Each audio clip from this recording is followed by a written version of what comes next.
राम मनोहर लोहिया के नहर सिंचाई आंदोलन का एक सिपाही जिसने खादी वर्दी पहनी तो किसानों का मसीहा बन गया। कुश्ती के अखाड़े से निकलकर किताबें उठाई, लेकिन जब किताबों को किनारे रखा तो समूचे उत्तर प्रदेश का प्रिंसिपल बन गया। कुश्ती के अखाड़े पर सीखी दांव पेच उसने सियासत की जमीन पर आजमाया और फिर बड़े बड़े विरोधियों को चारों खाने चित कर दिया। यूपी की सियासत में समय समय पर उसने ऐसा दांव चला कि जब जब उसके सियासी भविष्य पर संकट आया तब तब दोगुनी ताकत के साथ पलटवार कर सियासत के बड़े बड़े पहलवानों को धूल चटाई। और बारी मुख्यमंत्री बनने की आई तो उसने अपने ही सियासी गुरु के बेटे को पटकनी देकर यूपी की सत्ता का सिरमौर बन गया। यूपी की सियासत में एक समय ऐसा भी आया जब उसने अपने ही मुख्यमंत्री बेटे को पार्टी से बाहर का रास्ता दिखा दिया। धरती पुत्र बने यादव कुल के इस सितारे की चमक से करोड़ों घर रोशन हुए, जिसने एक दिन पाठशाला की पुस्तकों को नमन कर कर्तव्यों की शपथ ली और विधायक बनकर उस दौर के बड़े बड़े सियासतदानों को अपने हुनर का कायल बनाया। सैफई का एक 15 साल का लड़का कुश्ती के अखाड़े में उतरता है और विरोधी पहलवान को पलक झपकते ही परास्त कर देता है। वैसे तो सैफई के किसान परिवार का ये लड़का अब तक कई कुश्तियां लड़ चुका था, लेकिन उस रोज इस पहलवान की किस्मत बदलने वाली थी। कुश्ती देख रही भीड़ में जसवंत नगर सीट से विधायक नत्थू सिंह भी मौजूद थे, जिनकी उंगली पकड़कर ये पहलवान पूरे यूपी की सत्ता का सिरमौर बनने निकल पड़ा। फिर यादव वंश का ये सितारा ऐसा चमका जिसकी चमक आज तक बरकरार है। 1967 का वो साल जब साइकिल लेकर निकले मुलायम सिंह यादव यूपी की असेंबली तक पहुंच गए। 1968 में लोहिया की मौत के बाद मुलायम ने चरण सिंह की भारतीय कृषक दल पार्टी ज्वाइन कर ली। 1975 में जब इमरजेंसी के दौरान मुलायम सिंह ने 2 साल जेल में बिताए, एक वक्त ऐसा भी आया जब मुलायम सिंह ने मौत को भी मात दे दी। ये तारीख थी 8 मार्च 1984। मुलायम सिंह उस वक्त लोकतांत्रिक मोर्चा के उत्तर प्रदेश के स्टेट प्रेसिडेंट थे। उस रोज मुलायम सिंह घर से इटावा दौरे पर निकले थे, तभी अचानक 2 बाइक सवार उनकी कार के करीब आते हैं और ताबड़तोड़ गोलियां बरसा कर फरार हो जाते हैं।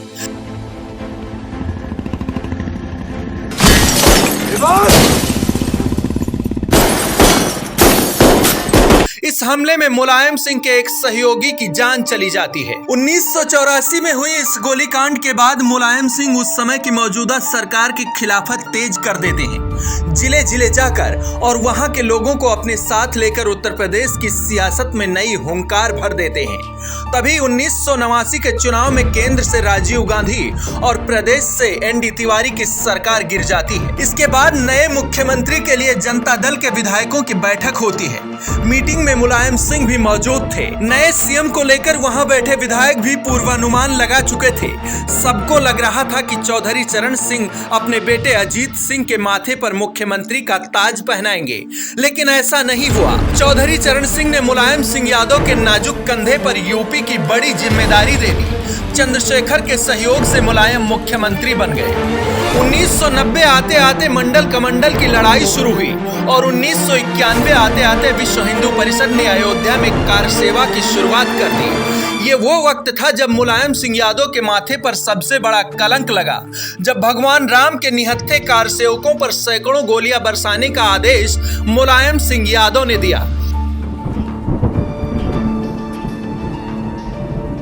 उस रोज अयोध्या के 16 कार सेवकों की मौत हुई और कई घायल हो गए।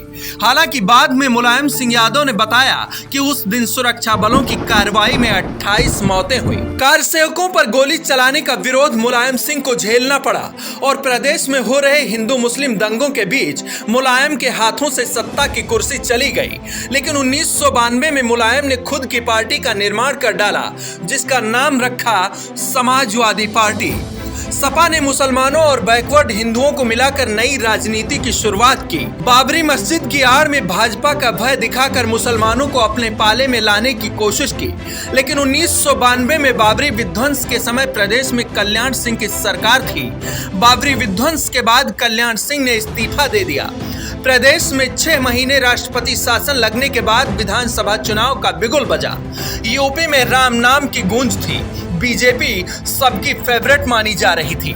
तभी मुलायम सिंह ने सियासत का एक और मास्टर स्ट्रोक खेल दिया और काशीराम के साथ मिलकर फिर से सत्ता में वापसी कर ली।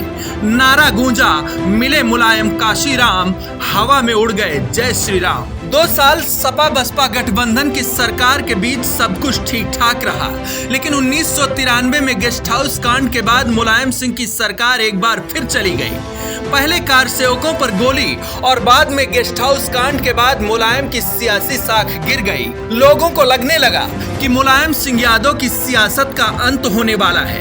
तभी 1996 में मुलायम सिंह ने एक और सियासी धमाका कर दिया और यूपी छोड़कर केंद्र की तरफ अपना रुख कर लिया, जहां एचडी देवगौड़ा सरकार में रक्षा मंत्री के पद पर रहे। 2002 के विधानसभा चुनाव में सपा सबसे बड़ी पार्टी बनकर उभरी, लेकिन भाजपा बसपा के गठबंधन से सरकार बनाने से चूक गई। अब मुलायम सिंह यादव के हाथ से केंद्र और राज्य दोनों निकल चुका था। फिर लोगों को लगा कि मुलायम की सियासत खत्म। तभी 2003 में मायावती और भाजपा के बीच आंतरिक कलह ने संजीवनी का काम किया और मुलायम सिंह यादव फिर से मुख्यमंत्री बन गए। 2007 में बसपा के सामने हार, लेकिन 2011 में जब फिर से सपा वापस आई तो अपने बेटे का राज तिलक कर प्रदेश को नया सरताज दे दिया। और जब 2016 में सपा में पारिवारिक कलह शुरू हुई तो भाई को पार्टी की चाबी पकड़ाकर मुख्यमंत्री बेटे को ही पार्टी से बाहर कर दिया। मुलायम सिंह के सियासी समझ का आज कोई भी सानी नहीं है। छोटे कद का होने के बावजूद भी मुलायम सिंह सियासत में अपना जो कद बनाया उसकी बराबरी करने के लिए नेताओं को कई साल लग जाएंगे। बावजूद इसके मुलायम सरीखे नेता बनना आसान नहीं, क्योंकि मुलायम ने हमेशा अपनी खुद राह बनाई। सियासत में उन्होंने जिन दांवपेच के सहारे इतना बड़ा मुकाम हासिल किया वो किसी भी राजनीति की पाठशाला में नहीं पढ़ाया जाता। आज जब मुलायम सिंह यादव मैदानता में अपनी जिंदगी और मौत की जंग लड़ रहे हैं तो उनके करोड़ों चाहने वाले उनकी सलामती की दुआएं मांग रहे हैं। वो लोग सियासत के इस पहलवान को फिर से अखाड़े में देखना चाहते हैं।